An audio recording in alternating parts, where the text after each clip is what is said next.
우리가 잘 알듯이 이스라엘 민족은 이 솔로몬 왕 이후로 나라가 둘로 나뉘어지게 됩니다.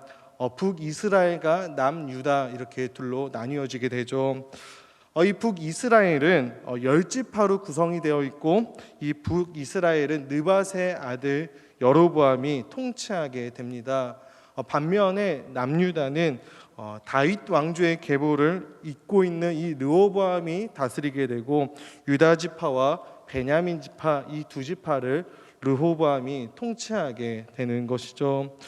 이렇게 이스라엘이 남유다와 북이스라엘로 나뉘어지고 나서 북이스라엘이라고 하는 이 민족은 여로보암의 통치부터 우상숭배의 길로 빠져들게 됩니다. 본격적으로 하나님의 말씀에 불순종하는 길로 그들은 나아가게 됩니다.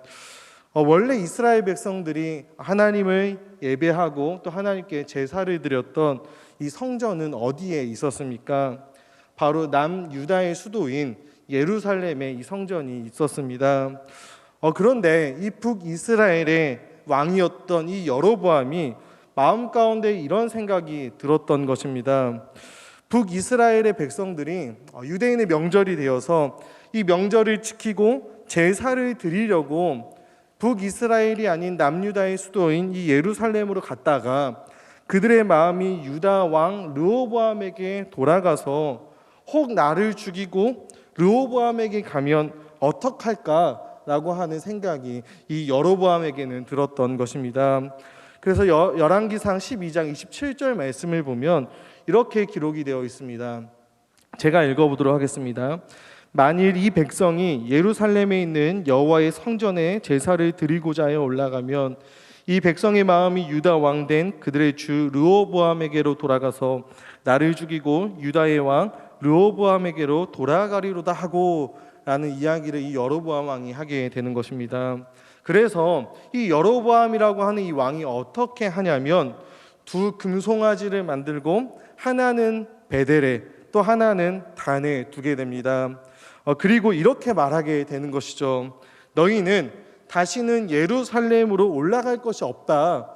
다시 예루살렘으로 올라갈 필요가 없고, 이스라엘아, 이는 너희를 애굽 땅에서 인도하여 올린 너희의 신들이니까 이제 베델과 단에서 이 금송아지를 향해서 너희가 제사를 드리고 예배를 드리면 된다라고 여로보암은 이야기하고 있는 것입니다. 사랑하는 우리 제1교회 성도님들, 베델이라고 하는 곳, 이곳은 원래 이스라엘 백성들에게 어떠한 곳이었을까요? 베델. 이 베델은 야곱이 하나님을 만났던 장소였습니다. 야곱이 하나님을 만났던 장소였고, 야곱이 이후에 회개하고 돌아서서 다시 한번 하나님께 돌아갔을 때에 하나님께 제사를 하고 예배를 드렸던 장소가 바로 이 베델이었습니다. 이 베델은 하나님의 집이다라고 하는 뜻을 담고 있는 지명이었고, 이것은 바로 하나님의 임재의 장소였고 부흥의 장소였으며 회복의 장소가 바로 이 베델이었습니다. 그런데 그러한 베델이 지금 어떻게 되었습니까? 우상숭배의 본거지가 된 것이죠. 우상숭배의 중심 도시로 전락해 버리게 된 것입니다. 그리고 이에 대해서 열왕기서를 보면 하나님께서 베델의 제단, 이 제사를 규탄하면서 두 가지의 사건을 우리에게 보여주고 계십니다. 먼저 첫 번째 사건이 무엇이냐면 우리가 지난주에 김용국 목사님을 통해서 우리가 살펴보았던 하나님의 사람과 베델의 늙은 선지자의 이야기였습니다. 그리고 이 사건을 통해서 우리가 알 수 있는 한 가지의 사실이 무엇이냐면 하나님의 말씀은 반드시 응하여진다. 하나님의 말씀은 반드시 이루어진다라고 하는 사실입니다. 그러나 이 여로보암은 하나님의 사람이 전한 예언이나 이 하나님의 사람의 죽음을 보면서 그런 메시지를 전달받았음에도 불구하고 전혀 바뀌지 않는 여로보암의 모습을 우리는 볼 수 있습니다. 열왕기상 13장 33절과 34절을 제가 한번 읽도록 하겠습니다. 열왕기상 13장 33절부터 34절입니다. 여로보암이 이 일 후에도 그의 악한 길에서 떠나 돌이키지 아니하였고 다시 일반 백성을 산당의 제사장으로 삼되 누구든지 자원하면 그 사람을 산당의 제사장으로 삼았으므로 이 일이 여로보암의 집에 죄가 되어 그 집이 땅 위에서 끊어져 멸망하게 되니라 라고 평가하고 있습니다. 여로보암은 이 베델의 단을 여호와 하나님께서 인정하지 않으신다라고 하는 이 사실과 여호와의 말씀에 순종하지 않는다면 죽을 수밖에 없다라고 하는 사실을 이 13장에 나와 있는 베델의 늙은 선지자와 하나님의 사람의 이야기를 통해서 듣고 보았음에도 불구하고 그는 돌이키거나 회개하지 않고 있습니다. 심지어 아무나 원하기만 하면 산당의 제사장으로 삼음으로써 우상 숭배가 이 이스라엘 안으로 들어오게 만들었던 것이죠. 그리고 이 결과 여로보암의 집이 땅 위에서 끊어지고 멸망하게 되었다라고 성경은 우리 가운데 선언하고 있습니다. 그리고 나서 오늘 본문의 사건, 이 두 번째 사건이 등장하고 있습니다. 바로 여로보암의 아들 아비야가 병에 들어 죽게 된 사건입니다.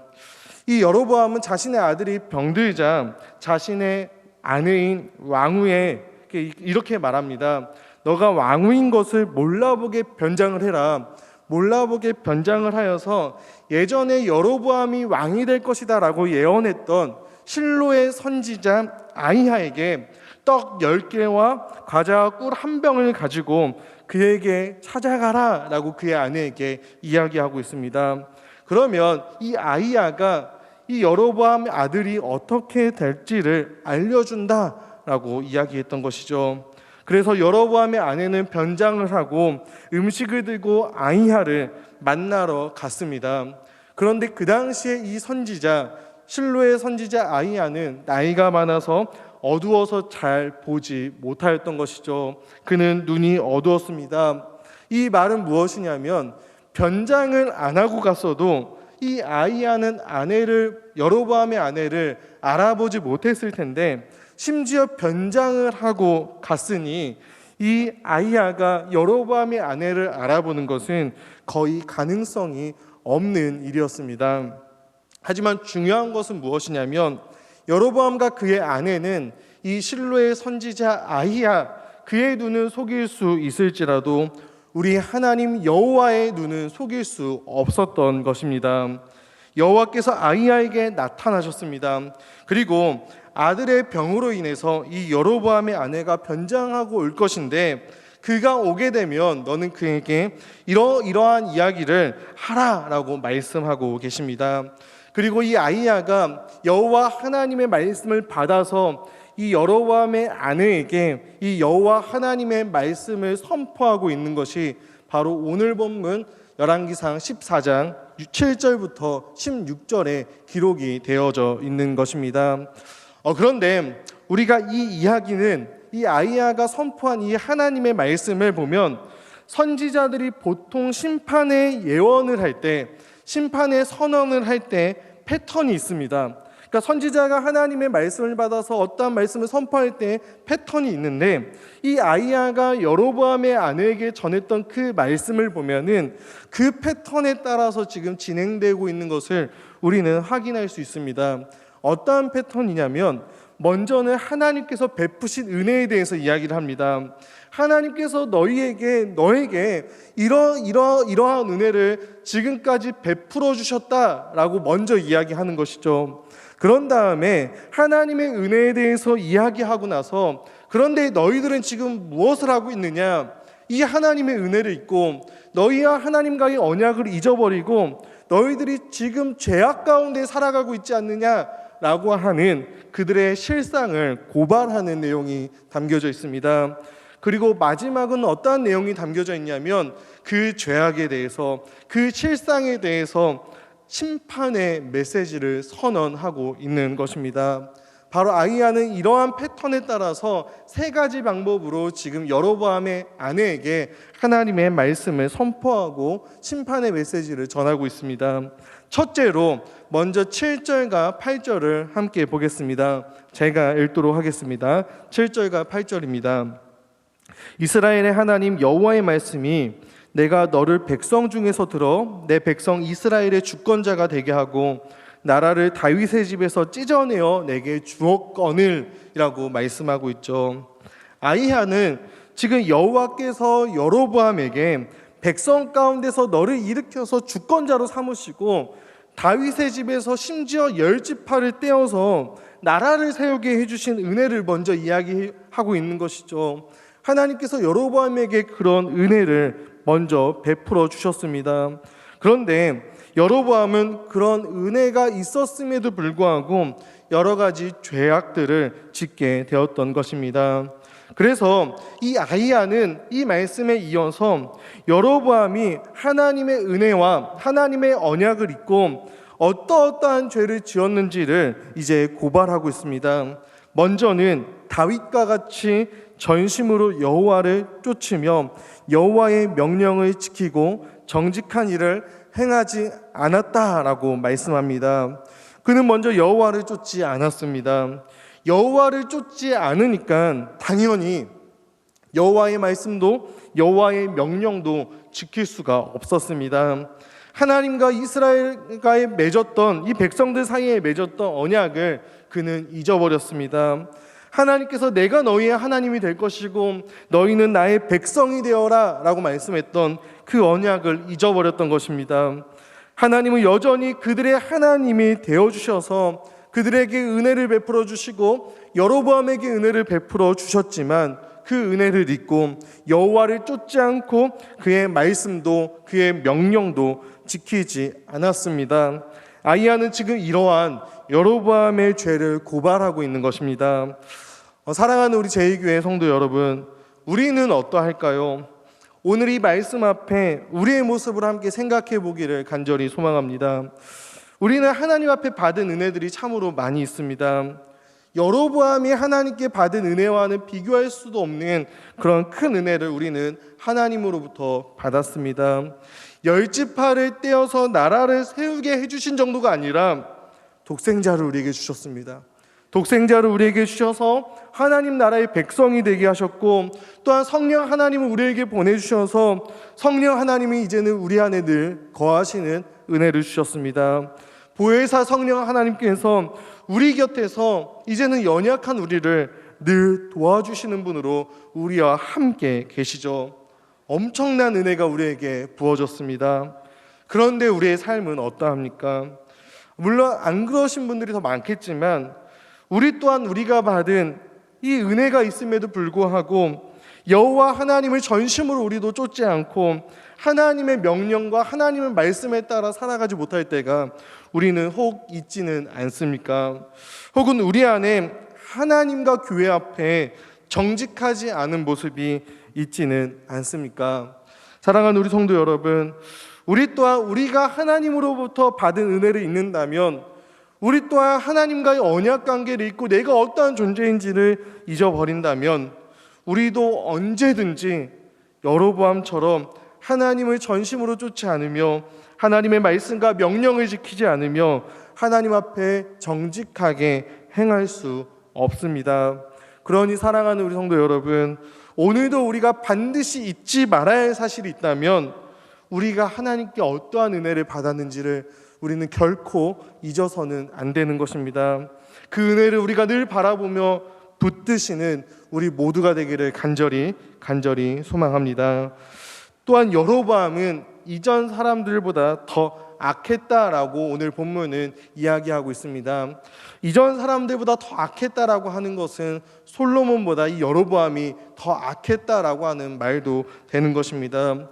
그가 행했던 악은 무엇이냐면 다른 신을 만들고 우상을 부어 만든 것이었습니다. 그는 10계명의 1계명과 2계명 모두를 어겼습니다. 하나님께서 10계명을 통해서 너는 나 외에는 다른 신을 내게 두지 말라라고 말씀하시며 너는 신상들을 부어 만들지 말아라 라고 말씀하셨음에도 불구하고 그는 보기 좋게 이 1계명과 2계명 모두를 어겼습니다. 분명히 하나님께서 이스라엘 백성들에게 신명기에서도 이렇게 말씀하시죠.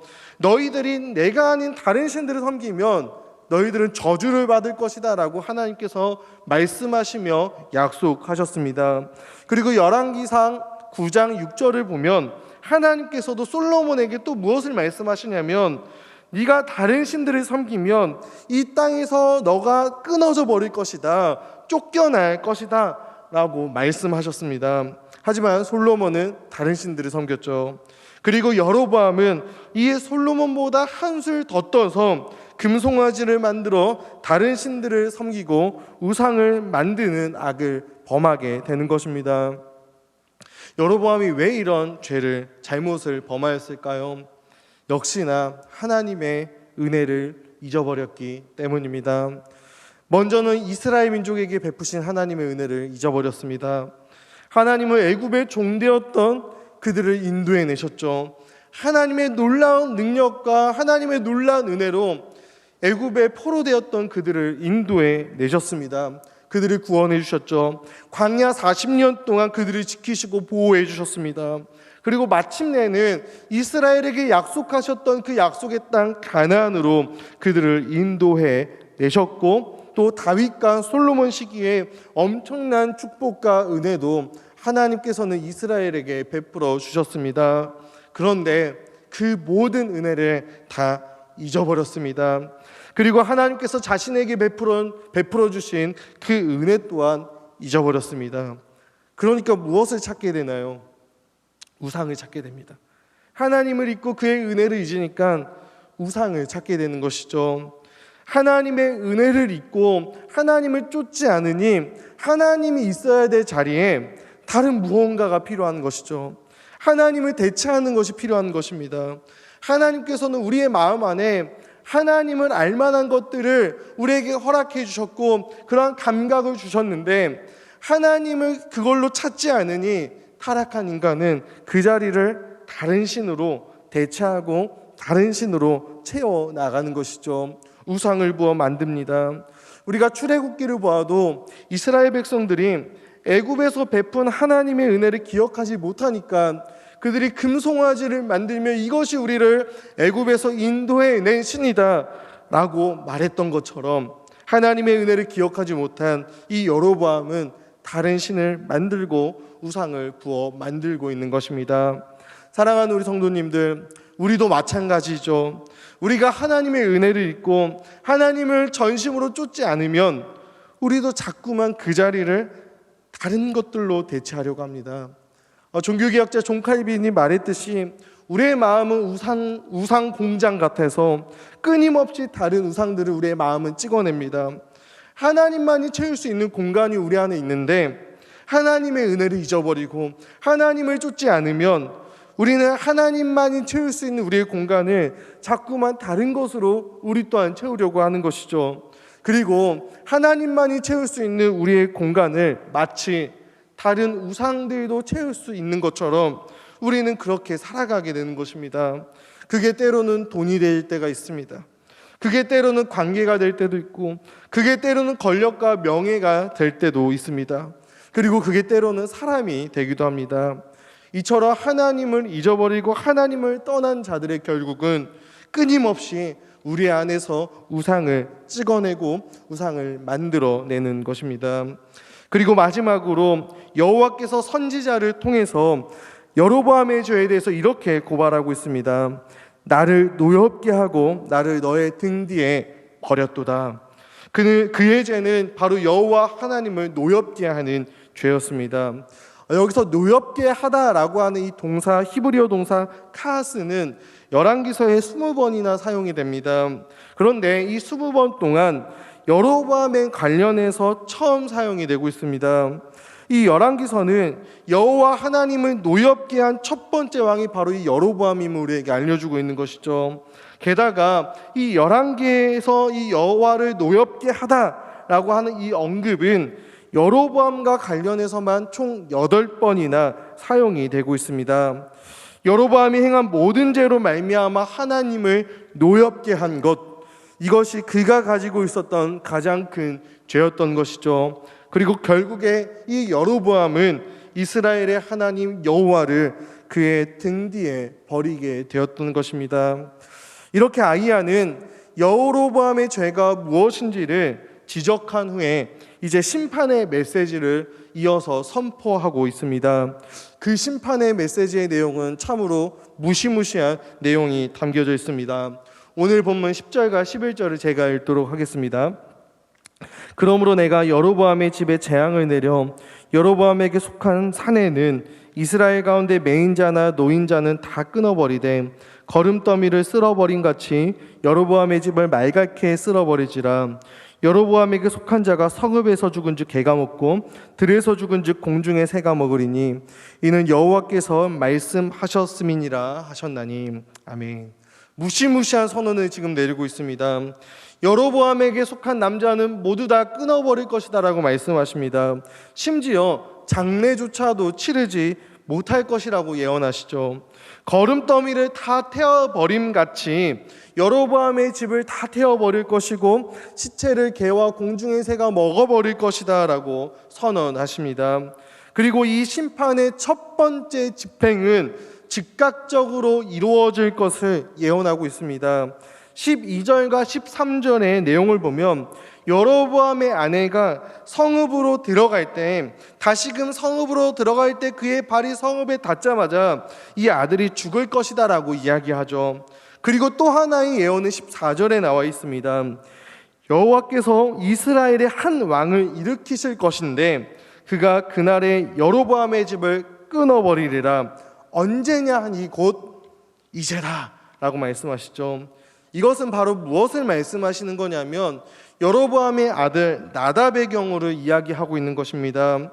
나답은 겨우 2년을 통치합니다. 2년을 통치한 후에 바하사의 반역으로 죽임을 당하고 여로보암의 왕조는 바로 끝나게 되는 것임을 예언하고 있습니다.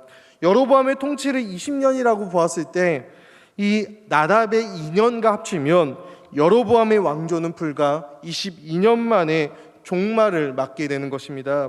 그래서 아이야 선지자가 그날이 언제냐라고 하니 곧 이제라라고 선언하고 있는 것이죠.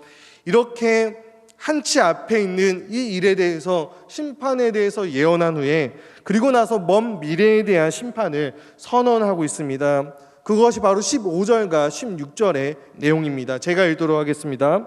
여호와께서 이스라엘을 쳐서 물에서 흔들리는 갈대같이 되게 하시고 이스라엘을 그의 조상들에게 주신 이 좋은 땅에서 뽑아 그들을 강 너머로 흩으시리니 그들이 아세라 상을 만들어 여호와를 진노하게 하였음이니라. 여호와께서 여로보암의 죄로 말미암아 이스라엘을 버리시리니 이는 그도 범죄하고 이스라엘도 범죄하게 하였음이니라 하니라. 아멘. 물에서 흔들리는 갈대 같다라고 이야기를 하죠. 물에서 흔들리는 갈대는 무엇을 의미할까요? 불안정성을 가리키는 은유입니다. 불안정하다라는 것이죠. 이것은 아마도 이스라엘 백성들이 앞으로 끊임없이 그들은 반역을 하고 살해를 합니다. 그래서 여러 왕조들이 이어지며 흔들리는 모습을 보일 것이다 라고 예언하고 있는 것으로 우리는 볼 수 있습니다. 그리고 끝내 하나님의 심판으로 말미암아 이스라엘은 그의 조상들에게 주셨던 이 좋은 땅 가나안에서 쫓겨나게 되고 흩어질 것이다 라고 예언합니다. 그 이유는 무엇일까요? 그들이 바로 아세라 상을 만들고 여호와를 진노하게 하였기 때문입니다. 여호와 하나님께서는 이 여로보암의 죄로 말미암아 이스라엘을 버리실 것이고 또한 여로보암이 그만 범죄한 것이 아니라 이스라엘로 범죄하게 하였기에 이 모든 재앙이 마침내 끝끝내 여로보암과 이 이스라엘에게 내려질 것이다 라고 15절과 16절을 통해서 아이야는 하나님의 말씀을 선언하고 있는 것입니다. 그리고 이 예언은 곧바로 이어지기, 성취되기 시작합니다. 17절과 18절을 제가 읽도록 하겠습니다. 여로보암의 아내가 일어나 디르사로 돌아가서 문지방에 이를 때에 그 아이가 죽은지라. 온 이스라엘이 그를 장사하고 그를 위하여 슬퍼하니 여호와께서 그의 종 선지자 아이야를 통해서 하신 말씀과 같이 되었더라. 아멘. 여호와께서 아이야를 통해서 말씀하셨던, 예언하셨던 그 예언이 즉각적으로 이루어졌습니다. 아내가 문지방에 이를 때에 여로보암의 아들이 죽을 것이다 라고 했던 예언이 아주 정확하게 이루어지게 된 것이죠. 그렇다면 사랑하는 우리 성도 여러분, 오늘 본문이 우리에게 알려주는 메시지는 과연 무엇일까요? 하나님의 말씀은 반드시 이루어진다라고 하는 사실입니다. 그리고 여로보암의 아들이 죽을 것이다 라고 한 이 예언이 즉각적으로 성취가 되어지고 이루어졌다면 이스라엘에게 임했던 이 15절과 16절을 통해서 이스라엘 너희들이 끝내는 이 약속의 땅, 이 좋은 땅에서 쫓겨날 것이다 라고 예언했던 이 예언, 이 심판의 메시지도 반드시 이루어질 것입니다. 이것이 오늘 본문이 우리에게 전해주는 중요한 메시지가 되는 것이죠. 하나님의 말씀은 반드시 이루어집니다. 그것이 심판의 메시지일지라도 반드시 이루어지는 것이죠. 지난주에 우리가 나누었던 이 열왕기상 13장의 말씀도 결국에 우리에게 알려주는 사실이 무엇이냐면 하나님의 말씀은 반드시 이루어진다라고 하는 것이었습니다. 그리고 오늘 본문, 이어지는 14장의 오늘 본문이 우리에게 전해주는 메시지도 마찬가지로 우리 여호와 하나님의 말씀은 반드시 이루어진다라고 하는 사실이죠. 연속되는 이 두 가지 사건을 통해서 이 열왕기서는 우리에게 하나님의 말씀은 반드시 이루어진다라고 하는 것을 계속해서 알려주고 있는 것입니다.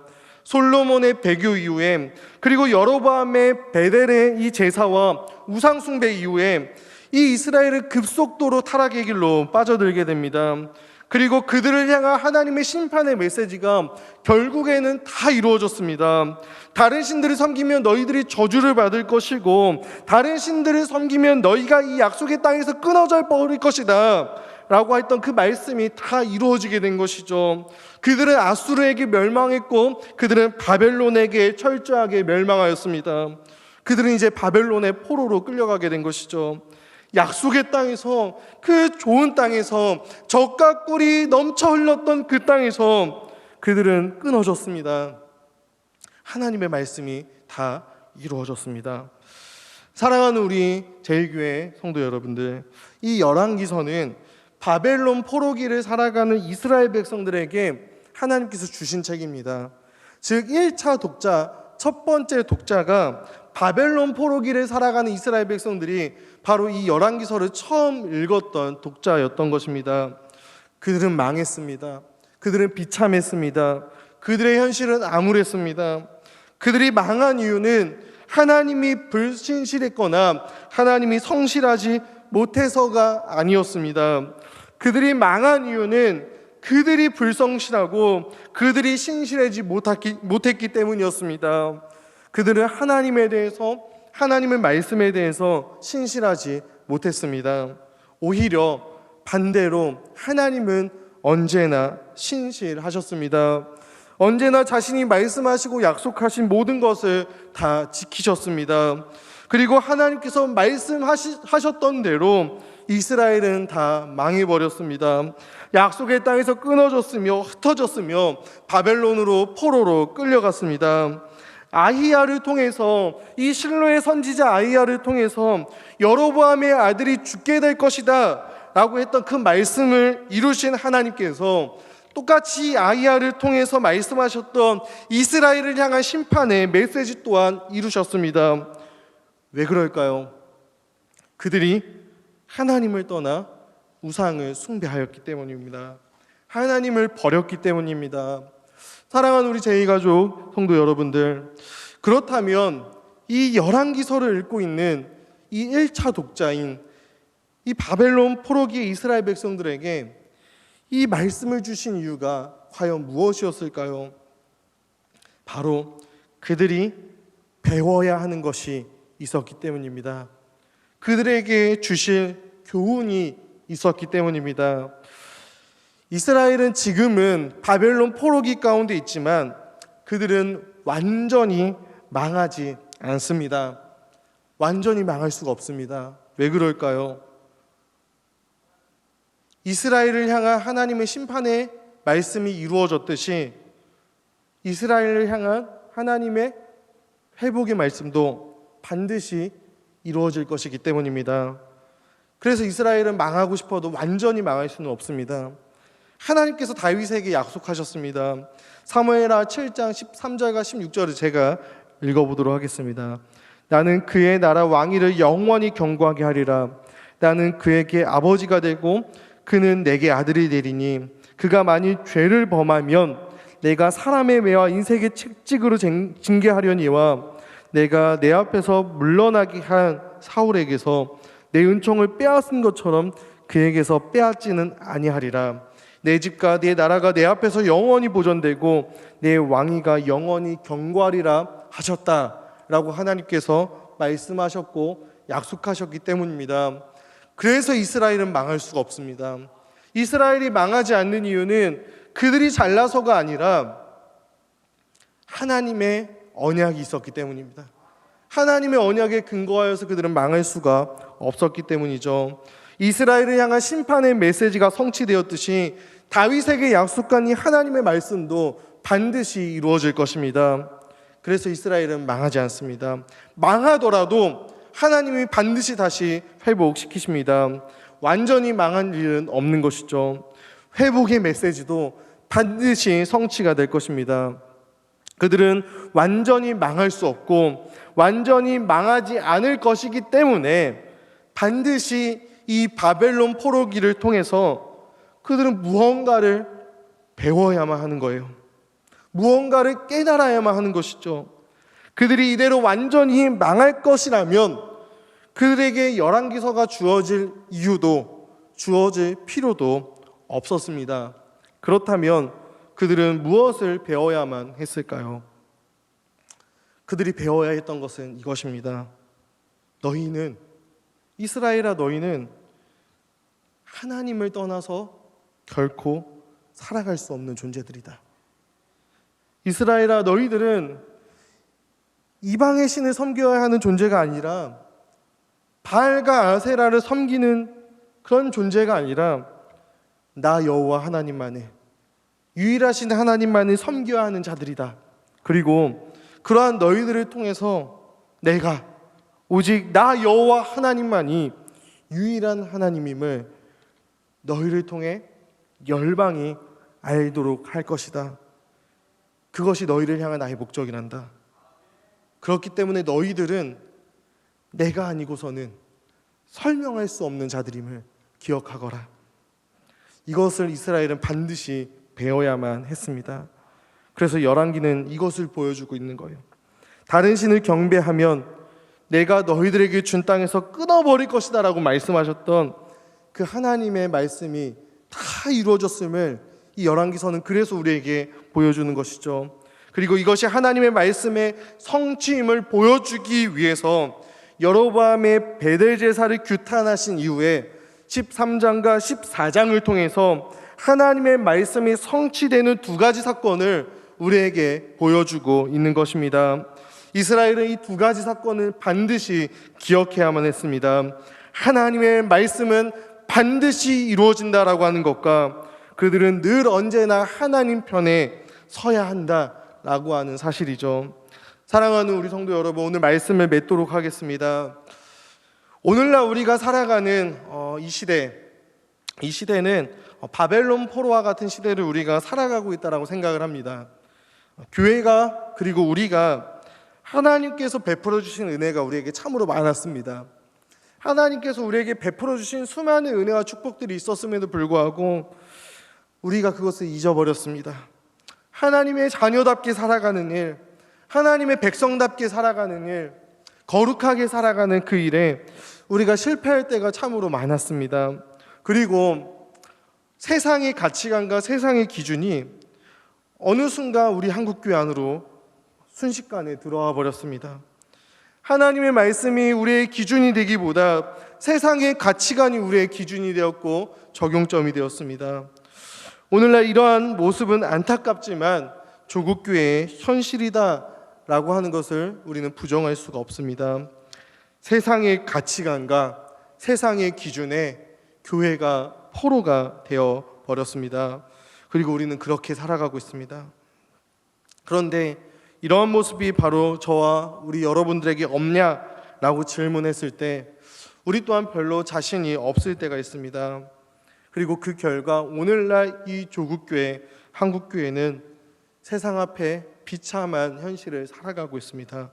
세상의 기준과 가치관을 우리가 기준으로 삼아 그것의 포로가 되어 살아가다 보니까 세상이 교회를 무시하고 조롱하는 지경까지 우리가 오게 되었습니다. 오늘날 우리는 바벨론 포로기와 같은 시대를 살아가고 있습니다. 사랑하는 우리 성도 여러분들, 그럴 때 우리가 오늘 이 본문 말씀을 통해서, 이 열왕기서 말씀을 통해서 기억해야 하는 사실이 무엇이 있을까요?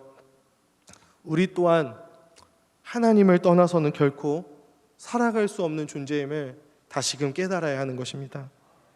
우리는 세상의 가치관을 따라 살아가는 존재가 아니라 하나님의 말씀을 따라 살아가며 하나님만을 섬겨야 하는 자들임을 우리는 다시금 깨달아야 하는 것입니다.